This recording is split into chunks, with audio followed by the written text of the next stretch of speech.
एक मेहनती और ईमानदार नौजवान बहुत पैसे कमाना चाहता था क्योंकि वह गरीब था और बदहाली में जी रहा था। उसका सपना था कि वह मेहनत करके खूब पैसा कमाए और एक दिन अपने पैसे से एक कार खरीदे। जब भी वह कोई कार देखता तो उसे अपनी कार खरीदने का मन करता। कुछ साल बाद उसकी अच्छी नौकरी लग गई, उसकी शादी भी हो गई और कुछ ही सालों में वह एक बेटे का पिता भी बन गया।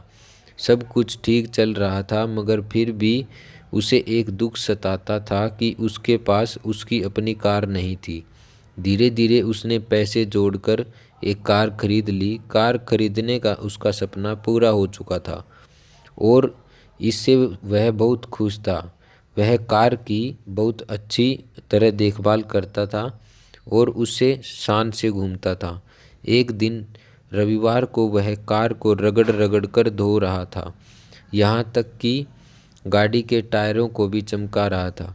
उसका 5 साल का बेटा भी उसके साथ था। बेटा भी पिता के आगे पीछे घूम घूम कर कार को साफ होते देख रहा था।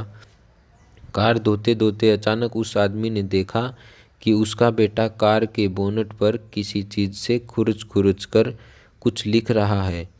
यह देखते ही उसे बहुत गुस्सा आया। वह अपने बेटे को पीटने लगा। उसने उसे इतनी ज़ोर से पीटा कि बेटे के हाथ की एक उंगली ही टूट गई। दरअसल वह आदमी अपनी ही कार को बहुत चाहता था और वह बेटे की इस शरारत को बर्दाश्त नहीं कर सका।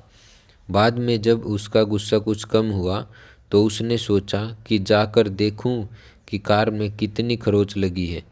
कार के पास जाकर देखने पर उसे के होश उड़ गए। उसे खुद पर बहुत गुस्सा आ रहा था। वह फूट फूट कर रोने लगा। कार पर उसके बेटे ने खुरच कर लिखा था, पापा आई लव यू।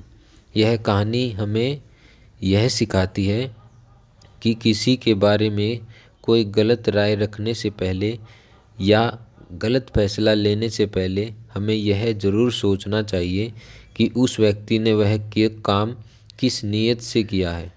दोस्तों, आपको ये कहानी कैसी लगी कमेंट करके अवश्य बताएं। चैनल को सब्सक्राइब और वीडियो को लाइक करना न भूलें। मिलते हैं अगली वीडियो में एक और अच्छी कहानी के साथ। धन्यवाद।